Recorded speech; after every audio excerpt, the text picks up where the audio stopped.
সম্মানিত ভিউয়ার্স, আসসালামু আলাইকুম।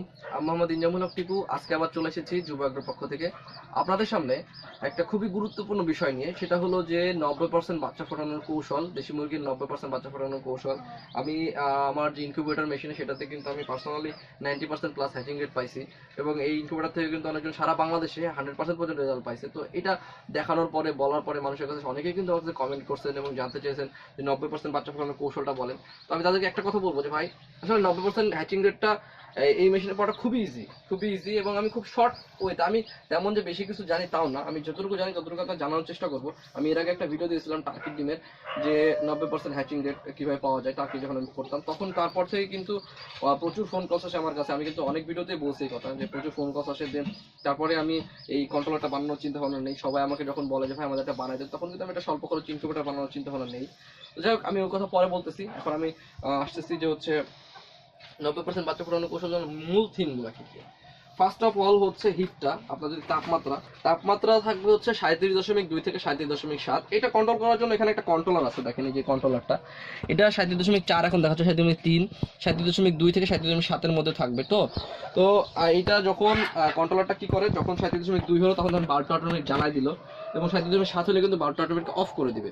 তো এটাতে আপনার তাপমাত্রাটা ঠিক থাকবে, মানে 100 ডিগ্রি ফারেনহাইট, এবং এটা হচ্ছে 37 ডিগ্রি সেলসিয়াসের মাঝখানে, এর ভিতরে থাকলে ডিমটা হ্যাচিং পাওয়া যায়। তো আমার এই কন্ট্রোলার থেকে অ্যাকুরেট আমি তাপমাত্রা করতে পারি।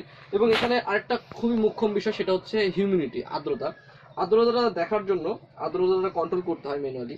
কত করতে হয়, কি করতে হয় আমি বলতেছি, তার আগে বলে দিই। আর্দ্রতা দেখার জন্য আপনার এখানে একটা আমরা মেশিন ইউজ করে থাকি, সেটা হচ্ছে এইচটিসি মেশিনটা, এই যে এইচটিসি এইটা এটা দিয়ে আমরা যেখানে আর্দ্রতা দেখতে পাচ্ছি। তাছাড়া এখানে টেম্পারেচার দেখা যায়। আমরা হারিকেন দিয়ে যখন এই ইনকিউবেটরটা ইউজ করি, তখন কিন্তু এখান থেকে টেম্পারেচার দেখি। তবে এই যে আর্দ্রতা, এটা এখন দেখা যাচ্ছে 58%। এই আর্দ্রতাটা কিন্তু আমরা এই যে এখানে সেন্সর আছে আর্দ্রতার, এটা দিয়ে সেন্স করে এখানে থুয়ে দিলে অটোমেটিক আর্দ্রতা সেন্স করে দেখায়, এবং এটা আমরা কন্ট্রোল কীভাবে করি সেটা আমি পরে বলতেছি।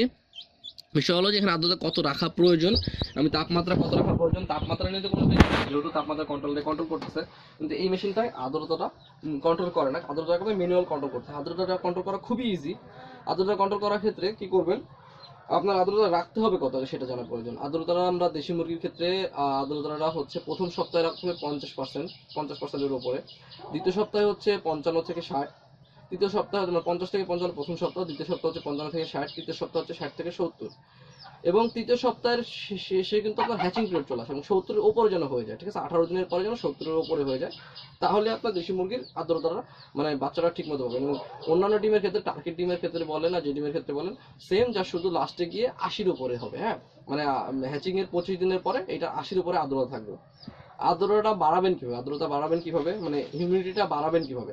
হিউমিডিটি বাড়ানোর ক্ষেত্রে মেশিনের ভেতরে আপনাকে পানি ইউজ করতে হবে, আমি এর আগেও বলছি যে দেখেন, খুবই ইজি বিষয় একটা। আমরা এখন শীতকালে আমাদের ঠোঁটটা ফেটে যায় কেন, আমাদের ঠোঁটে যে জলীয় বাষ্পটা আছে, সেটা বাতাসে জলীয় বাষ্পের পরিমাণ কম থাকার কারণে ঠোঁট থেকে পানিটা বাতাসে টেনে নেয়, তখন ঠোঁটটা শুকায় যায়। তো সেম, ডিমের ভিতরে, মেশিনের ভিতরে আর্দ্রতা কম থাকার কারণে ডিমের ভিতর থেকে যখন পানিটা টেনে নেয়, তখন কি হয়, এইটা ডিমের ভেতর থেকে যদি পানিটা টেনে নেয়, তাহলে ডিমেরটা শুকায়, ডিমের ভিতরে বাচ্চারা মারা যাবে।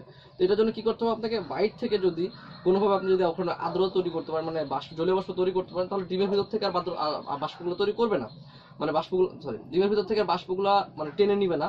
তখন কি হবে, আপনার হচ্ছে ডিমের যে কাঙ্ক্ষিত আপনি রেজাল্টটা, সেই রেজাল্টটা পাবেন। এটা করাটা খুবই ইজি। আপনি জাস্ট যখন এটাতে পানির প্রয়োজন, দেখবেন যে আর্দ্রতা কম আছে, এখন দেখেন 57 আছে। যদি মনে হয় যে না, এটা 57 রাখা ঠিক না, মানে এটা আপনার বেশি করা দরকার, আমি খুঁজছিলাম তাই কম, এটা 70-এর উপরে ছিল, যেহেতু আজকে হ্যাচিং হচ্ছে, ডিমে বাচ্চা উঠতেছে। এপাশে দেখেন আমার বাচ্চা উঠছে, এপাশে বাচ্চা উঠে সব রেডি হয়েছে। আমি এটা ডিটেলস ভিডিও দিয়ে দিছি, 90% বাচ্চা আমার ফুটছে সেটা সম্পর্কে ভিডিও দিয়ে দিছি। তো যাই হোক, তো এটা কি করতে হবে, ভেতরে একটা বাটিতে, যেরকম বাটিতে কিংবা মগে করে আপনারা পানি দিয়ে দিতে পারেন। ঠিক আছে, পানি দিয়ে দিলে কি হবে, আপনার এই পানিটাই বাল্বে হিটে এবং ওখানে আর্দ্রতা শুকে এটা অটোমেটিক আর্দ্রতা তৈরি করবে। তখন আপনার কি হবে, আর্দ্রতার সমস্যা হবে না। তবে যদি আর্দ্রতা খুব বেশি প্রয়োজন পড়ে, তাহলে কি করতে পারেন, এরকম একটা হিউমিডিফায়ার ইউজ করতে পারেন। এই যে আমি এখানে একটা হিউমিডিফায়ার ইউজ করছি, এটা অটোমেটিক ধোঁয়া তৈরি করে, ডিসি কারেন্টে চলে, মানে এসি কারেন্টে ডিসি করে চলে। এটা দিয়ে আর্দ্রতা অটোমেটিক ধোঁয়া তৈরি করতেছে, যেরকম লাল নীল বাতি জ্বলে, খুব সুন্দর লাগে জিনিসটা। তো যাই হোক, এটা ধোঁয়াটা তৈরি করা, অটোমেটিক ধোঁয়া তৈরি করার ফলে আপনার এইটার দামও বেশি না। এই হিউমিডিফায়ারের দাম হচ্ছে অনলি 1000 টাকা দাম। তো এটা দিয়ে হিউমিডিটি তৈরি করে। আমার আজকে এটা অবশ্য মেশিনে বাচ্চা ওঠা শেষ হয়েছে, আজকে শেষের দিন। তো যাই হোক, তো এই আর্দ্রতা আর্দ্রতা তৈরি করলেই হয়ে যায়। আর আর্দ্রতা কমানোর ক্ষেত্রে কি করতে হয়? কমানোর ক্ষেত্রে খুব ইজি। আপনি কি করবেন, যদি আর্দ্রতা বেশি দেখেন যে 70-এর উপরে 80-এর উপরে, অনেক জায়গায় বাংলাদেশের বিভিন্ন জায়গায় আর্দ্রতা অনেক বেশি থাকে, আর্দ্রতা বেশি থাকলে কি করবেন, জাস্ট গ্লাসটা ভাবে ফাঁকা করে দেবেন। তাহলে দেখবেন গ্যাস বের হয়ে যাচ্ছে ভিতর থেকে, বাতাসটা যদি বের হয়ে যায় তাহলে দেখবেন অটোমেটিক আর্দ্রতা কমে আসতেছে। তাছাড়া আর ভিতরে শুকনা মুড়ি, শুকনা চুন, মানে চুনের গুঁড়া, শুকনা বালু এবং হচ্ছে শুকনা আপনার তুষ, এগুলো শুকনো যে জিনিসগুলো দিতে পারেন, তাহলে ভিতরে আর্দ্রতা চুষে নিবে এবং আর্দ্রতা কমে যাবে। এটা আমি বুঝাইতে পারছি মনে হয় আপনাদের। তো যাই হোক, এটা হচ্ছে খুবই ইজি ওয়ে আপনি। আর এই মেশিনটার সুবিধা হলো কি, আপনি আসতেছেন যে 2 থেকে 3, হ্যাঁ আরেকটা বিষয় সেটা হচ্ছে আপনার ডিমগুলো যেগুলো আছে এগুলো কিন্তু দিনে 3 থেকে 4 বার ডিমগুলো নড়াই দিতে হবে। 3 থেকে 4 বার নড়ানো দেখা দিতে খুবই ইজি ওয়ে। তো নড়াই দিতে যখন আসবেন আপনি বারবার, তখন কিন্তু আপনি দেখতে পাচ্ছেন আর্দ্রতা কত আছে, তখন কিন্তু আপনি চাইলেই ইজিলি ম্যানুয়ালি আপনি এটা কন্ট্রোল করতে পারছেন। কিন্তু অন্যান্য ক্ষেত্রে যদি আপনি মেশিনের প্রতি নির্ভরশীল হন, যে আমার যেরকম এখানে আরো কন্ট্রোল আছে যে আর্দ্রতা অটোমেটিক বাড়াবে, সেক্ষেত্রে আপনি কিন্তু দেখতে পাচ্ছেন না, মনিটরিং করাটা খুব ক্লোজ হচ্ছে না, কারণ আপনি আসতেছেন 2 সপ্তাহে একবার দেখতেছেন। তো আমি এখানে কিন্তু বারবার ক্লোজ মনিটরিং করতে পারতেছি, যে আর্দ্রতা কম আছে আমি বাড়িয়ে দিলাম পানিটা, আর্দ্রতা বেশি আছে বের করে নিলাম। কারণ আমি ডিমটা দিনে 3 থেকে 4 বার টার্ন করে নেবো। টার্ন করাটা তেমন একটা কঠিন বিষয় না, আমি আসলে টার্ন করার বিষয়টা বোঝাই। টার্ন করার ক্ষেত্রে আমাদের এখানে এই পাশে ডিম আছে, এই পাশে মেশিনে ডিম দেওয়া আছে।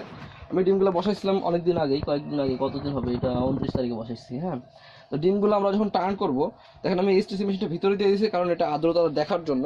এবং যেখানে হিউমিডিফায়ার চলতেছে, আমি এখানে ডিমগুলো সব কিভাবে দিছি দেখেন, আমি একটা ডিম দেখাই আপনাদের। ডিম বসানোর সময় আমি 29 ডিম বসাইছি, আমি ডেট লিখে দিচ্ছি। ডিম বসানোর সময় ডিমের গায়ে কি করছি, একপাশে 0 চিহ্ন দিছি, একপাশে ক্রস চিহ্ন দিছি, আর এটার গায়ে ডিমের ডেটটা লিখে দিছি। কেন দিছি? কারণ ডিমের তো সব দিকেই একই রকম, আমি ডিম যখন নড়াবো তখন বুঝবো কিভাবে ডিমটা আমি কোন দিকে নড়াইলাম। তো ডিম কিন্তু এমনি এভাবে ক্রস না করে, তো যদি আপনি এমনি হাত দিয়ে শুধু গড়ান তাও কিন্তু ডিমের বাচ্চা ফুটবে। তবে বেটার রেজাল্টের জন্য কি করতে হবে, আপনাকে এরকম চিহ্ন দিয়ে দিতে হবে, যেন আপনি যদি 0 থাকে সবগুলো ডিম, আপনি যদি 3 ঘন্টা পরে 4 ঘন্টা পরে আবার যদি নড়াই দেন, তাহলে সেক্ষেত্রে আপনি এভাবে টার্ন করে দিয়ে শুধু ক্রস করে দিলে উল্টায় গেল ডিমটা, বুঝতে পারছেন? আর অনেকেই প্রশ্ন করেন যে ভাই তাহলে রাতের বেলা ঘুমানোর সময় কি করব? ঘুমানোর সময় কি করবেন, যখন আপনি ঘুমাইতে যাবেন তখন একবার নড়াই দিয়ে ঘুমাবেন, ঘুম থেকে উঠে একবার নড়াই দেবেন। এটাতে এমন জাহামরি 3 ঘন্টা 4 ঘন্টা পর পরে আপনাকে নড়াইতে হবে তার কোনো মানে নাই, ঠিক আছে? আপনি একবার ইজিলি আপনার ফ্রিলি কাজটা করবেন।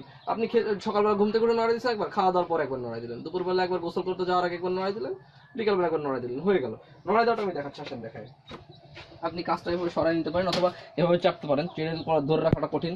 এভাবে আমি সরাই নিলাম কাজটা সরাই নিয়ে কি করলাম, ডিমগুলো এইভাবে আছে, জাস্ট আমি এইভাবে একটু হালকা করে হাত দিয়ে, যেভাবে দেশি মুরগি কি করে সবগুলো মুখ দিয়ে নড়ায় না, সেভাবে আমি হালকা করে নড়াই নিলাম। নড়ানোর পরে কি করলাম, এই যে দেখেন ডিমগুলো এখন ছিল সব ক্রস, হ্যাঁ আমি সব 0 করে দিতেছি, দেখেন 0, প্রায় সবগুলো 0 হয়ে গেছে। হ্যাঁ, আমরা শুধু 0 করে দিলাম তাহলেই হয়ে যাবে, বুঝতে পারছেন?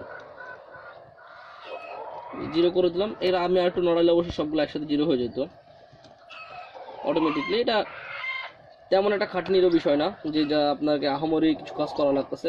জাস্ট ডিমগুলো লড়াই দিলেন, আর্দ্রতাটা দেখলেন, আর হচ্ছে তাপমাত্রা দেখবেন। আর আমি কিন্তু কুলিং ফ্যান ইউজ করি না, দেখেন আমার কুলিং ফ্যান লাগানো আছে। আপনারা অনেকেই বলেন যে ভাই মেশিনে কুলিং ফ্যান প্রয়োজন পড়ে না, আমি কুলিং ফ্যান কিন্তু ইউজ করি না, দেখেন আমার তার ছিঁড়া আছে। আমি কিন্তু কুলিং ফ্যান দিছি আপনাদের, যে এই এসিডিসি কন্ট্রোলারের ক্ষেত্রে, ওই কন্ট্রোলে কিন্তু কুলিং ফ্যান নাই, এটা কিন্তু ওটার এসিডিসি মানে ডিসি বাল্বও চলবে ভিতরে, দেখেন ডিসি বাল্ব লাগানো আছে, যে ডিসি বাল্ব কারেন্ট চলে গেলে কিন্তু সরাসরি ডিসি বাল্বে চলবে। তারপর কিন্তু আমি তার ছিঁড়ে তুলছি, ঠিক আছে, কুলিং ফ্যানে, যে কুলিং ফ্যান আমার প্রয়োজন নেই আমি লাগাইনি। তারপর আমি রেজাল্ট পাচ্ছি না, অনেক ভালো রেজাল্ট পাচ্ছি। তো এই যে এগুলো নড়াই দিলাম, ডিমগুলো সবগুলো এভাবে নড়াই দেবো, কয়েক মিনিট সময় লাগে, জাস্ট ডিমটা নড়াই দিলাম।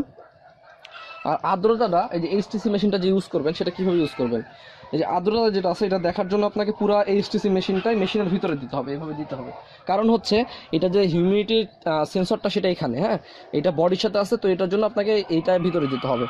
আর যদি আপনি তাপমাত্রা দেখতে চান, তো তাপমাত্রার কথা যদি আপনি হারিকেনটা মাঝখানে দেন, তো তাপমাত্রা দেখার ক্ষেত্রে আপনি কেবলটা, ওই সেন্সর কেবল যেখানে আছে, এই সেন্সর কেবলটা দেখেন আমি মেশিনের এক সাইডে দিয়ে রাখছি। হ্যাঁ, এই সেন্সর কেবলটা মেশিনের এক সাইডে দিয়ে রাখছি, সেন্সর কেবলের পাশে আপনি এই সেন্সর কেবলটা দিয়ে আপনি বাইরে এটা বের করে দিলেই আপনি এই আউটের যে তাপমাত্রা আছে, যে এখানে আউট লেখা আছে, আউটের তাপমাত্রা দেখবেন, এটা একটা সঠিক টেম্পারেচার দেখাবে।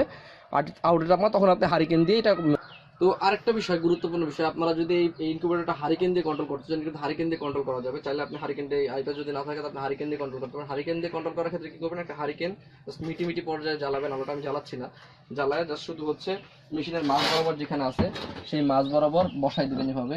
যে কোনো এক জায়গায় বসাই দিবেন মাছ বরাবর, দিয়ে আপনি এই গ্লাসটা আছে না, এই গ্লাসটা হালকা করে একটু ফাঁকা করে রাখবেন, দেখুন হালকা করে ফাঁকা করবেন যেন অক্সিজেনটা সাপ্লাই হয়, তাহলে আপনার এই হারিকেনটা জ্বলবে। এবং হারিকেন দিয়ে কন্ট্রোল করবেন। হারিকেন দিয়ে কন্ট্রোল করার ক্ষেত্রে আপনি কি করবেন, এইচটিসি মেশিনটা এভাবে বাইরে বের করে দেবেন, দিয়ে দেখেন এটার সাথে কিন্তু একটা স্ট্যান্ড আছে, চাইলে স্ট্যান্ডটা এভাবে স্ট্যান্ড করে দিয়ে আপনি এভাবে ছড়িয়ে দিতে পারেন। দিয়ে এই যে এই বাইরের যে আউটের টেম্পারেচার আছে সেই টেম্পারেচারটা দেখবেন, এই কেবল দিয়ে কিন্তু আউটার টেম্পারেচার দেখা যাবে। এবং কেবলটা, সেন্সর কেবলটা অবশ্যই যেন এই সেন্সর কেবলের সাথে থাকে, ঠিক আছে।